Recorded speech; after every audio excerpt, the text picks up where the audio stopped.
What's going on, yo? Welcome back to basketball. And more importantly, we've got basketball updates to talk about. I've been gone for a couple days now after the draft. Me and wifey went to go hang out with some family. Some sports news has been coming out in the NBA world, so I figured not only are we going to talk about Lonzo Ball getting traded, we're just going to get caught up on everything NBA in this video. So this video is going to be really, really good for those of you that have no attention span whatsoever. So let's talk about it. Lonzo Ball got traded to the Cleveland Cavaliers. You guys know I'm a Bulls fan, right?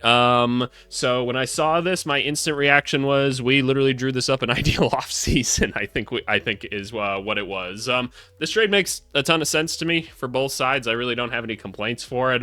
Cleveland's losing Ty Jerome. They can't afford to keep him. They need to shed some money. We knew that Isaac Okoro was going to be one of those people that just he's not a big enough part of the rotation to warrant getting paid. I think it's like $11 million or something like that. So it just didn't need to be on the team, but you still want to have that like kind of backup bigger guard on the roster. It was a big part of their success this last year, and so they went out and got Lonzo Ball, who's technically a little bit cheaper than Isaac Okoro, and they just swapped those two straight up. Now, the inherent risk of taking on Lonzo Ball in this situation is you didn't shed very much money in doing this, and Lonzo Ball's been hurt for a long time, right? He hasn't played much in the past couple years, given it was all kind of one injury that took him out for that long that they just couldn't quite figure out. But regardless, it's a concern nonetheless, right? Now, if Lonzo Ball plays, he's obviously a really, really good defender, great playmaker, really connects things on both ends of the court for teams, big glue guy, obviously a good three-point shooter, really, really good basketball player. So I think it makes a ton of sense for Cleveland to go after a guy like this. And now on the Bulls end, you get Isaac Okoro, who lottery pick not that long ago, 3-and-D basketball player. The Bulls could use some guys at that position. Like, you might as well just take a shot in trying to develop him, right? I personally think Okoro is kind of at his, not his like peak of talent, but I'm not sure he's going to become much more than what he is now. But I'd rather have Okoro and try to build and develop him than Lonzo Ball at this point. We all know the jokes that we make on the channel of the Bulls having too many point guards and whatever. And I liked Lonzo. He's one of my favorite players in the NBA, in all honesty. It's just, you just didn't need him at this point, so you might as well have moved him. Now, the important thing to remember is, I think, as good of a move as this is for the Bulls did turn down a trade this summer where they could have gotten a first-round pick, and all they had to do was take on Marcus Smart, and they didn't. They didn't for some reason. But whatever. Isaac Okoro's cool. Let's roll him out and see what he becomes, and hopefully the Bulls won't be very good this year, so they can tank. But anyway, we've got to scroll back down a little bit further to see some other things here. I'm just using Shams as like a way to navigate all this. Masai Ujiri is out as the president of the Toronto Raptors. I made some jokes on the Discord saying, like, wow, that Colin Murray Boyles draft really just threw them off so much they had to get him out of here.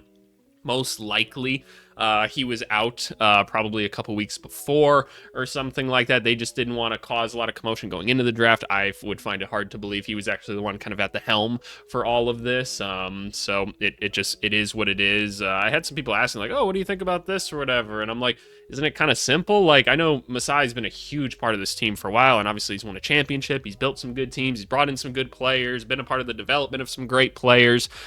He's got a lot of connections to everywhere, and now that I'm putting it together, it makes so much sense why they didn't take Maluach now, because Masai would have definitely picked Maluach, right? It makes a ton of sense.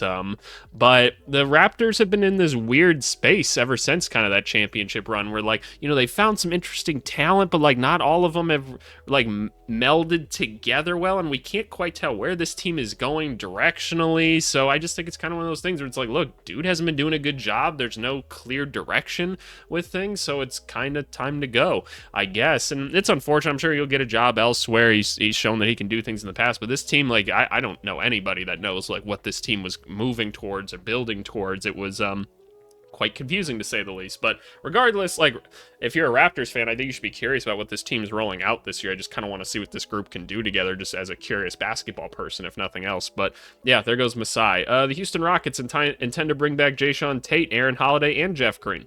Cool. That's great. We don't really need to talk about each of these players individually, but bringing back the rotation, keeping some continuity on the team, we absolutely love that. 76ers are going to give Justin Edwards a new 3-year contract. They declined his team option, so now they're going to negotiate this new one. This is great for both sides.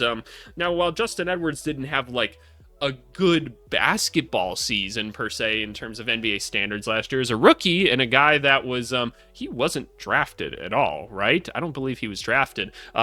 He was really good, like, for a rookie this last year. Obviously, he was like one of the top high school basketball players at one point. Didn't look all that great in college. Came to the NBA, and we were kind of like, it wouldn't surprise us if he played pretty well getting into the league, because some people just don't fit in the college system, and he was one of those. So we're looking like we might have some potential here long term. So he gets guaranteed money going forward, which is great. And if he keeps on developing and keeps getting better, then they've got him on a really cheap contract, which is awesome. That's really, really exciting. But yeah, no, very solid rookie season for Justin Edwards, and I'm excited to see where he continues to develop. The next one, Nas Reed, got a 5-year, $125 million contract. So he's sticking with Minnesota. This obviously means a couple things, and then we'll talk about the actual money. It means that Nickeil Alexander is all but gone. At the time that this came out, we were like, we don't know what's going to happen with Randle. At the time of recording this, some Randle stuff literally just happened, so we'll talk about that. Nickeil Alexander-Walker's gone. There's no way that he can really come back. They can't afford to do it. It's unfortunate, but somebody will get him, and he'll be useful to someone. In terms of Nas Reed in general, I think this is a great value contract. I mean, $25 million is like fine starter money at this point, right? And I'd say Nas Reed is better than like a fine starter. So I think you got this on a great deal. From my understanding of things, dude was feeling pretty loyal to this place, and really not much negotiation happened at all. So cool. That's great of him, I guess. He's like, hey, you guys believed in me, so we're here now. Let's make this happen. So shout out Nas Reed, man, and shout out the Timberwolves fans. I mean, this is just good for basketball, if nothing else. Like, this dude's a legend. I live in Minneapolis, right? I'm a Bulls fan, but you know, I'm gonna be a pseudo Wolves fan at time just because I'm here. This dude's a legend around here, absolute legend. Very, very cool. More Nas Reed stuff. Nas gets money. So we're back to here. DaVon Mitchell intends, and by the way, the reason they're saying intend is because like we're entering like NBA moratorium right now. You can't actually sign contracts right now. Maybe we'll get a DeAndre Jordan situation where he doesn't actually sign with people, but usually this stuff is pretty accurate. DaVon Mitchell, a 2-year, $24 million deal to return to the Miami Heat. I'm pretty sure this is like exactly like what we kind of estimated it to be, like somewhere between like not quite like $15 million, not as low as like 5 or 6, and so $12 million a year for a guy that hasn't necessarily shown a ton in his NBA career. He had a really interesting rookie season, and then it kind of got worse and worse and worse. And then we had that playoff run where we kind of saw a little bit with Sacramento. He gets moved to Miami, and we all go, doesn't he just scream Heat culture to you? Doesn't he? And he was just that dude for them. So I feel like this is a great deal. And between them taking Yakachonis and him, I feel like you guys will have like some okay point guard options now this year. Obviously, it's not going to be like anything elite, but I think you'll have some okay options now. And this team's in a better position going forward. So I like the DaVon Mitchell contract. Sam Merrill, 4 years, $38 million. That one, I guess I didn't really like think about like Sam Merrill and what kind of contract he was going to get. But what is that? So that's 9.5-ish, I believe. Yeah, 9.5, 10 mil-ish. Yeah, 9.5. So Sam Merrill getting that much money seems like a bit much to me. I know he ended up becoming a big part of this squad. And obviously a success story, like they say here, for being the last pick of the draft, Mr. Irrelevant, getting a contract like this. It's very unlikely to happen in the NBA. So I guess good for Sam Merrill. I'm not going to lie, it feels like a bit of an overpay for him.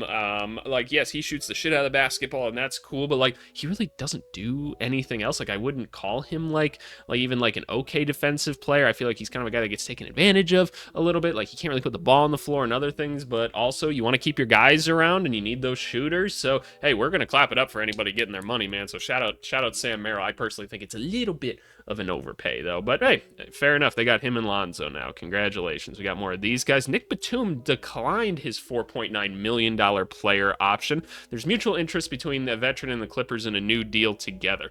I'd find it hard to believe he's trying to get like another long-term deal, like, and it wouldn't be for very much more. It'd just be more guaranteed money over a couple years, right? So that he can guarantee some employment, but I could also see Nick Batum just being like, hey, veteran minimum, I'm going over to Denver or something like that, or some other team, right? Just because he believes that there's a better chance in him winning a championship there. I mean, Nick Batum had a really, really good year for the Clippers this last season, but nobody really has the cap space to give him anything, so he's going to have to sign for a minimum unless he's sticking with the Clippers, right? So if it's a money thing, he'll be back with the Clippers. If it's a winning thing, I would presume he probably won't be, and he'll be taking the minimum elsewhere, but interesting player to take a watch and look out for here. Garrett Temple getting another 1-year vet minimum to come back to Toronto. They love him in Toronto, man. Locker room guy. You need guys like this on your team, man. You need your Udonis Haslem type dude on the team just to kind of bridge that gap, be a leader for your young guys, kind of help them develop on the court. I love it, man. I'm happy to see Garrett Temple sticking around.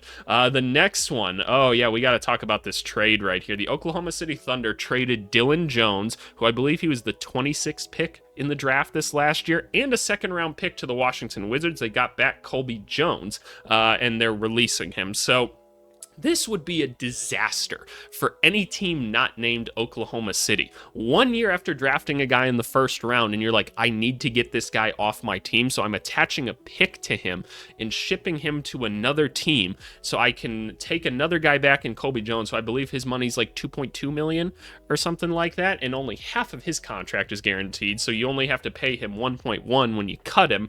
So OKC's trading a guy that they just drafted in the first round and a pick to basically save money because OKC had too many people, right? We knew that they had to make some trades. I'm kind of surprised they haven't been able to compile some sort of like deal somewhere with someone where they're taking back a talent. I mean, I just feel like you could have done something with these guys. Now, I've had a couple people reach out to me and say, like, how good really was, like, Dylan Jones? And I'm like, is he the normal first-round talent? No, I wouldn't say that. I mean, he still was a first-round pick, though, so he's got to have, like, some inherent value. Again, not somebody that I'm super duper interested in developing, but I mean, wish him all the best in Washington. It's a great get for Washington. You get paid to take on another developmental guy in a position that maybe could become useful. I don't know. It'll be interesting nonetheless, but if this was anybody but OKC, this would be a complete disaster of a trade. But OKC needed the roster space so they could sign Sorber, and they're going to need to do some more to clear up some roster space because that's just how it is. And talking more Oklahoma City Thunder, Jaylen Williams signs a 3-year, $24 million. That's $8 million a year. The Thunder declined his option. And so they just keep getting these guys on like these super easily packageable and like tradable contracts that they've just developed. Because I'm not going to lie to you, Jaylen Williams is one of those guys that I didn't think he'd be as good as he is in the NBA, so that's a poor evaluation job on me, but it's not like I didn't think he couldn't do what he's doing in the NBA, and that's something that people need to realize with every like scouting report. Like there's kind of a max and a min to it, and you're just kind of evaluating how likely they are to hit it. I was like, man, I find it very hard to believe that he'll be able to like carve out this role in the NBA, but of course everything works with OKC, so it does for him, and we clap it up for him. It's awesome. Seems like a great like third center to have on this team. It's a completely different look than the other bigs that they have on the group. So again, they just keep getting these very tradable contracts. So good for OKC, man. I mean, he'll be a great player to have on the roster again, and if they need to go get someone else, cool. There you go. LeBron opted into his $52.6 million player option. They're kind of posing this as like a LeBron. He doesn't want to sign another long-term contract because he wants to basically tell the Lakers, hey, make sure you stay competitive. I don't think there's actually a chance that LeBron leaves the Lakers. I mean, I don't know the guy, obviously, and I'm not going to like pretend like I'm in his head by saying this. I'm just trying to use some basic logic. I mean, his family's put some ties there. He's got some businesses there. It just seems like he's got a lot going on in that kind of point in the world. So I just don't see him necessarily leaving, but this feels like a way to be like, hey, make sure you guys are staying competitive right now, which they have Luka, so you would think they're probably just going to do that anyway. But, you know, it's whatever. No discount for the team or anything. It's just going to be what it's going to be. So shout out LeBron, man. He's staying around. Cool. A bunch of stuff here. This is the interesting one. U.S. District Attorney's Office is investigating Malik Beasley for allegations of gambling related to NBA games. This is serious stuff, y'all. Can't be doing that. That's fraud. So this right here, y'all, this is the type of stuff it's to like this right here, this is why the NBA lottery like isn't rigged. Like these are federal crimes if you mess with this stuff. Like the government will come in and like take you away, man. Like that's how serious this stuff is. When I was like within college basketball and stuff, you had to get, and this was before like any sports betting was like truly legal, right? And they would talk to you about like, you cannot do this stuff. Like, you do not touch a March Madness bracket. You are not allowed to touch one of those. Like, just don't even mess with it. Even if you're just doodling on it for fun, don't do it. This stuff is for real. Like, you just can't mess with things that are supposed to be the lottery. The government is watching over all of that stuff. So Malik Beasley, they're saying, is innocent until proven guilty, but I'm sure they've probably got something on him if they're looking here. And now I'm starting to hear some rumblings about like, all right, Detroit was going to give him a contract, and so now they're kind of moving more like, okay, maybe Malik Beasley's not going to be a part of this team going forward. So they're looking at a Karis LeVert now, and that the Hawks are looking at a Nickeil Alexander-Walker now, which makes a lot of sense to me. I guess we'll see. But man, you guys know I love me some Malik Beasley, so obviously I hope that this isn't a Jonte Porter situation. But oh boy, Malik Beasley's gotten in some trouble in the past, man. So I guess we'll see. Innocent until proven guilty, though, right? Yeah, that'd be a huge just basketball blow for the Pistons because Karis LeVert is not the same player as Malik Beasley. It's a very different play style. Dorian Finney-Smith has declined his $15.4 million player option. Will enter free agencies. Multiple contending teams are expected to pursue him. Very interesting move because nobody's going to give him that level of money, right? Nobody has that money. So he must be really all about the contention, but I don't know. I find this strange. Like, this feels like maybe just he's going to lock up like a longer term contract with the Lakers again, because it's a lot of money to leave on the table. Maybe we'll just go somewhere else and sign a minimum or something. But I don't know. He was a big part to that team after he kind of got situated with the Lakers. So hopefully for the Lakers fans, he will be back. What else do we have to talk about here? The Julius Randle one, is that the last one that we got here? Is Sham's thrown anything else at me since I've started this? Oh, there's more stuff. Let's go to this then first. I'll react to it live and in person. The Miami Heat guard Duncan Robinson is declining his $20 million early termination option to become a free agent. Will work with the franchise on a new deal to return or move elsewhere. Wow. Okay, that's really interesting. That's because again, he's not getting that much money per year. Again, Duncan Robinson's now kind of come back to his like good shooter skills and everything. There was a slump for a while. He's looked at as not a great contract. This is interesting. If he can restructure his deal for Miami, that could be big for them. That's an interesting one, but I obviously don't have more thoughts on it until we know what the actual contract is. But since we do know what other contracts are going to look like, Julius Randle intends to sign a new 3-year, $100 million contract to stay with the Timberwolves. A deal includes a player option for 2027-2028. So Julius Randle doesn't get his bigger contract this year, and he gets about $33 million a year. That feels like a pretty good deal for Julius Randle. The reason I'm not like more excited about it right away is because I just still have hesitations on if Julius Randle is what you want on this team. There's a big part of me that says, okay, Julius Randle and Anthony Edwards, how good can they be? Yes, they did make the conference finals, so I don't want to question it too much. Julius Randle was debatably the best player in the playoffs up until that conference finals when OKC just kind of tore them apart or whatever and baited him back into being normal Julius Randle. The value for his talent is good. I just don't know if you're Minnesota, if this is really the direction you want to go. I just still have my hesitations, right? I hope that it works out. There's a part of me that was like, hey, just let him play out his contract this season, and then if it's not quite what we think, then we can kind of do a soft retool. Anthony Edwards still isn't that old. Like we can kind of rebuild a team that makes a little bit more sense around him. Maybe have a few more dynamic athletes and stuff. Like the Timberwolves are so slow. Their offense is so weird. A lot of it feels like a coaching issue. I just don't know if it's all cohesive to something that makes sense in the long term. But overall, like again, good value for a Julius Randle level player. So Timberwolves fans, I'm very curious to see what you guys have to say about this. How are you feeling about Julius Randle sticking with your team for another couple years? Again, I think the value is more than fine for his level of production. So I guess we'll see. But shout out Julius Randle. Yeah, Nickeil Alexander-Walker's gone. There's nothing you can really do about it now. He's gone. The decision allows Robinson to work on a longer-term deal with the Heat or pursue free agent contracts and sign and trades elsewhere starting Monday night. Oh boy. Okay, so that's all the updates. We're all caught up now. What's going on with AVC's channel? So I told you I just got back. Something to remember as we're kind of going into this stage of the season. Like I'm going to be covering things like Summer League, free agency, all that stuff, right? There's going to going to be plenty to talk about. Videos will not be coming out as frequently as they do in the season, just because like YouTube views in general for basketball seem to tend to drop off at a certain time. Now, if views continue to be high, then I'm incentivized to keep doing it, right? And that makes a ton of sense. But I also just don't want to pump out shit content for you guys if there's not actually something to talk about. I've got a video that I need to record later tonight after I've got one of my semi-pro games in a couple hours here, which I need to get stretched and everything because I've been traveling and shit like that for a while. But after my game tonight, I'm going to record a video for you guys for Monday morning, and I've got a video planned for Tuesday. After that, I have no clue. So I guess we'll see. I'm guessing there will be other like free agent news and things like that. But my goal is always going to be to get you guys out like 3-ish long-term or longer form videos each and every week on some sort of topic or whatever. But I don't know. If you guys have ideas for things you want to see in the off season, feel free to let me know. I'm not going to do a comment to the video or anything for this one. It's just kind of an update video. But yeah, I appreciate you guys as always. Just wanted to give you that little channel update. Almost at 7.5K already, man. It was